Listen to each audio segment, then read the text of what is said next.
is Christy Spears Newmeister, and I'm here today to give you a brief introduction of how to use the identification module that was provided in the facilitator's guide. You'll see as you look through your module information that it has a few activities, discussion questions, as well as the PowerPoint and the script to give the PowerPoint. When you're starting the module, you'd first begin with welcome and introduction and find out people's roles in terms of the identification process. And then you might begin with using the identification simulation that is provided in your guide. This simulation has several different little scenarios of students, and you have your groups break into smaller groups and rank order the children in terms of their appropriateness for the gifted program. After you do that, you can compare the rankings across the groups and discuss any discrepancies. And typically when you do this, the major issues that come out in identifying students will emerge. So your audience then is posed to pay attention to those areas as you give the PowerPoint. The PowerPoint includes the slides as well as the script to explain each of the slides. When you're finished with that, you may also refer to the identification process diagram that's included as a handout for your participants as well. And then finally, the identification module wraps up with a series of discussion questions that your participants could do in small groups at the end of the session to kind of get more of a handle on the issues that were brought up during the PowerPoint. The last thing that the module includes is a FAQ on the identification process that you can print as a handout for your participants to take with them as they then try to implement the issues that you were just discussing in the identification process. Thank you. We hope it's useful for you. The purpose of this presentation is to provide a brief overview of the concepts and the issues associated with the identification of gifted and talented learners, also known as high ability learners in Indiana. The guidelines provided in this PowerPoint are based on current best practices from the field of gifted education, and the information in the PowerPoint will hopefully provide a foundation for understanding factors to consider in the identification process and the procedures that are followed. As we're thinking about how to structure our identification process, it's important to keep in mind the big picture. Our goals are to identify gifted and talented students who we may refer to as students with advanced potential. We then want to provide these students with appropriately differentiated curriculum and instruction, and then collect data that will allow us to assess the program's effectiveness in meeting the needs of these students. A complete identification plan will consist of a system of components that are consistent with one another. The first part of the plan includes a written statement of the mission the school district has for the gifted and talented program. This statement would be in alignment with the overall mission of the school, but it states what the goals and outcomes will be specifically for the students who are identified as gifted. The school district's definition of a gifted student is also included, and in the next few slides we'll discuss the components that should be present in that definition. The plan also includes a description of the gifted program's goals and the type of services that are provided for identified students. The plan will outline the multifaceted identification procedure, including the type of measures that are used as well as the selection criteria. The plan will include the policies and procedures in place for the appeal of the identification committee's decision, as well as a process for exiting students from the program if necessary. And finally, the plan will also include a timeline for the identification procedure, specifying when the students are nominated, when the assessments are given and scored, and when the identification committee will meet to review the candidates, and the timeline for the appeals. For some, the idea of identifying students for gifted programs may seem like a very daunting task. To be sure, it is not a black and white process, and many factors weigh into the process. However, it may be helpful to take a step back and to remind ourselves of what it is that we're trying to do. We are trying to first find students with abilities that are comparatively rare, emerge considerably earlier, and are significantly more advanced than others of the same age, experience, or environment. And we are looking for those who can benefit from the services that we can provide. Our task then becomes to figure out who those students might be. The diagram on this slide illustrates the variety in the type of students that may be identified as having advanced potential. Even though they may have that potential in common, their levels of achievement may vary quite a bit. For example, you will have one group of students who might be labeled as demonstrating high performance, and that group of students will consist of different types of high achievers. You may have prodigies, for example, those students whose performance may mirror that of an accomplished adult, or you may have creative producers, who are the students who can naturally make connections across ideas and disciplines, allowing them to easily generate original ideas and to problem solve effectively. And finally, you may have those students that we refer to as above grade level performers, because they're consistently able to master content above their grade level. On the other side of the achievement spectrum, though, you have those students who have underdeveloped performance for a variety of different reasons. Perhaps due to limited financial resources, their families were unable to provide them with the extracurricular experiences that enhance achievement. Perhaps they are culturally or linguistically diverse. Perhaps they may have an additional exceptionality that's influencing their learning, such as a learning disability or an emotional disability. And finally, perhaps due to other circumstances, family, social, or curricular, they may be currently underachieving.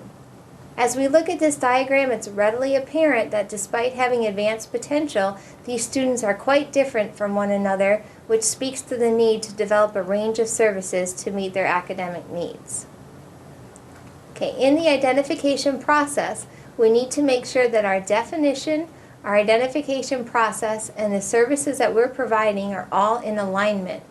However giftedness is defined will drive the type of services that are provided. If we can only provide services in language arts and math, for example, we do not want to identify giftedness in those who have talent in the visual and performing arts.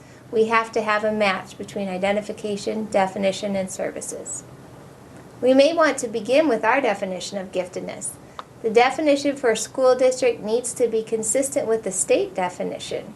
The definition should include only those domains in which you will be providing services for the schools. The definition needs to be operationalized, which means that it needs to be specific enough to develop a procedure to find the students. And finally, it needs to be inclusive of all the populations. This is an example of a definition that meets all the criteria outlined on the previous slide. It's from the federal Jacob J. Javits Education Act for the Gifted and Talented Students. The first part of the definition you can see states that we're looking for children who perform at or show the potential to perform at an outstanding level of accomplishment. This is consistent with our discussion of students who may be demonstrating high achievement already, as well as those students who may have currently underdeveloped performance, but they still have that high ability. The definition states the domains that will be included, and the definition is inclusive of all cultural groups. Some people find that instead of starting with a definition and working forward to identify and then design the services, it's easier to start with planning what services you think you could offer and in what areas. Then based on the answer to those questions, you can decide how to define gifted in your district. This is kind of a chicken and an egg problem. In the end, what matters is simply that the definition, identification process, and service options are all in alignment. The process for identifying students needs to be multifaceted, so we have a more holistic view of each child's potential, and therefore we're less likely to overlook students. This process will consist of measures of both performance as well as measures of potential.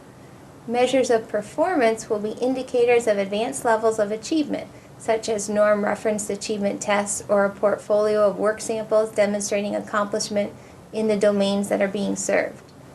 Measures of potential, on the other hand, indicate the ability to do well in the areas being served.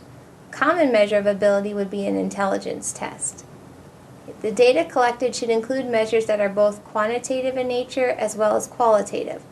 Quantitative measures typically are achievement tests or ability tests, and qualitative measures, on the other hand, are more descriptive in nature and provide more detail about the student's learning characteristics that are indicative of their advanced potential. Qualitative measures may include things such as teacher rating scales, portfolio submissions, or classroom observation data. A guideline is to follow at least 3 independent pieces of data: a measure of achievement, a measure of ability, and a qualitative indicator of either. Remember, the more information we have, the better accuracy we will have in identifying high-ability students. Two types of quantitative measures are commonly used in the identification process. Screening measures are brief measures that may be administered to provide a general idea of a student's ability or achievement. Because they are brief, they are less reliable and less valid than the other measures that are more in-depth and are referred to as identification measures. Identification measures are more in-depth and provide a much more detailed, accurate assessment of a child's ability or achievement. These measures are designed with strong enough reliability and validity to be used in the identification of children for gifted programs. The user manual that accompanies the instruments will indicate whether or not a particular measure is appropriate for a screener or an identifier. The identification process that you follow may be a one or a two-step process depending on the data that are available for all students. If all students take a measure of achievement or a measure of ability that has strong enough technical properties to be classified as an identification measure, then no screening process is needed in that area. For example, if all the students take the Terra Nova, which is an achievement measure appropriate to identify gifted students, then you don't need a previously administered screening for high achievement. The identification process may be a two-step process, though, if not all the students are going to be able to take the measure of achievement or ability that's strong enough to be classified as an identification measure. In this situation, a screening instrument would be given to all of the students first. Then the top 20 to 25% of scorers on that screening measure would be administered the longer, more in-depth identification measure. The top scorers on the identification measure would then be identified as gifted. When you're interpreting the scores from the identification measures, it's important to avoid the use of strict cutoffs. This is because we know that test scores are not perfect indicators of a child's true ability or achievement. There's error associated with the score.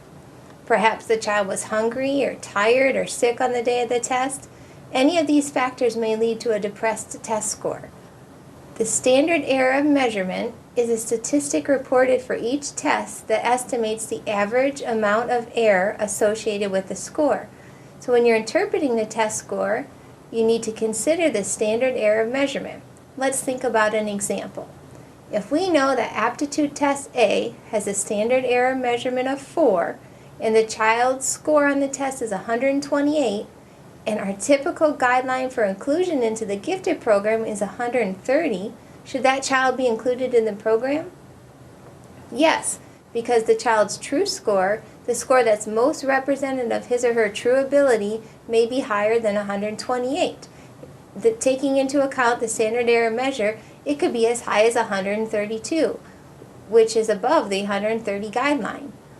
Each test manual will report the standard error measurement for that instrument. When we use qualitative indicators, there are also some guidelines to keep in mind. We first need to make sure that we train teachers to recognize common characteristics of gifted students, as teachers frequently do not recognize giftedness in students. They may pay more attention to behavior and be more likely to recommend teacher pleasers for gifted services rather than students who are truly gifted but may exhibit characteristics that are not always positive, and thereby making them less endearing to the teachers. Teachers who have been trained to recognize both the positive and negative manifestations of giftedness tend to be more accurate in their referrals of students.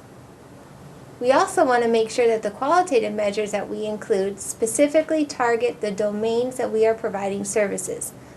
For example, a checklist of behaviors related to leadership potential might well find students who are strong leaders. However, if the services that we're providing are only in the core academic content areas, well then this qualitative indicator of leadership is not useful to us. We must consider the strength of the qualitative measure as well. A 7-item checklist of behaviors will not hold as much weight in the decision-making process as a score on a norm reference test of ability. And finally, if more than one qualitative measure is used in the process, such as a teacher ratings list or a classroom observation report, take care that the information gathered is from different raters. Otherwise, it is not two measures of information, but rather the same person's opinion on the child submitted twice. Okay, a common question that people have is how to identify students from underrepresented populations. In the past, people thought that using nonverbal measures of ability would be the best way, a culturally fair way, to identify these students, as no language was necessary to do well on the exams.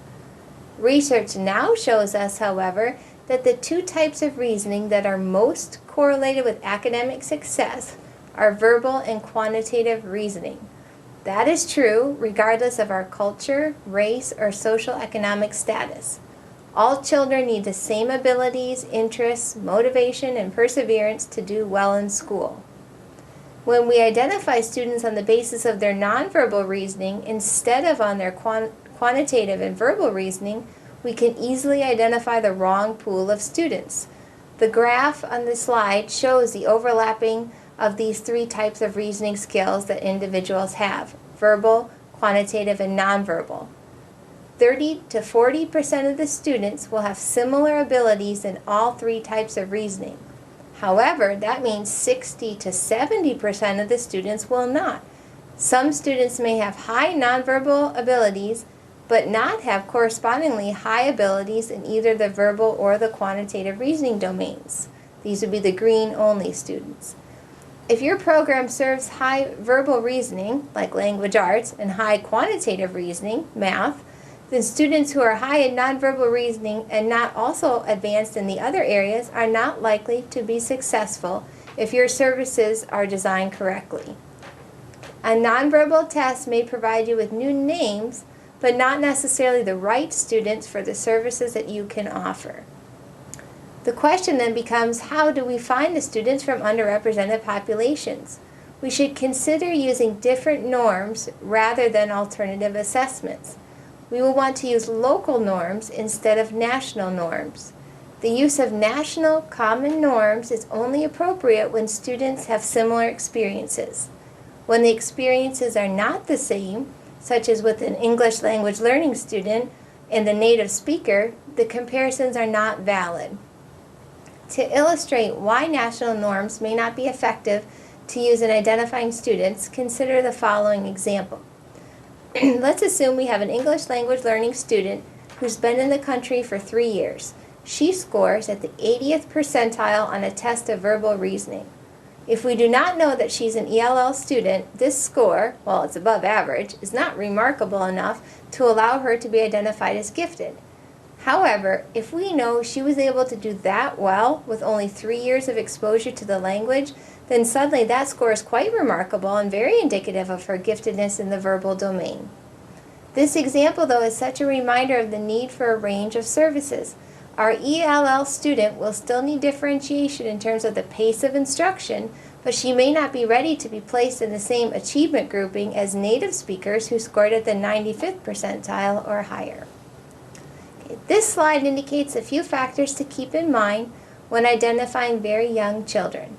For young children, measures of aptitude or potential are very important. Children coming from impoverished backgrounds may not have had the enriching experiences prior to attending school.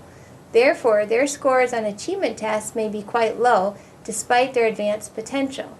Measures of aptitude that are less dependent on experiences and more dependent on reasoning will better enable you to find more students with advanced potential. As noted earlier, teacher referrals may be less valid at the younger grades because of an inappropriate emphasis on good behavior as an indicator of ability and a lack of awareness of the negative manifestations of characteristics commonly associated with giftedness. At the middle and the high school level, there are some other tools that are useful in identifying gifted students. The Orleans-Hanna Algebra Prognosis Test will suggest students who are ready to take algebra at an earlier age. At the high school level, the College Board provides an AP potential tool that will predict, based on PSAT scores, which students are most likely to score a 3, 4, or 5 on the AP exams. This is a free measure available to everyone. Okay, we've covered a variety of concepts and issues related to the identification of gifted students. Thank you very much for listening.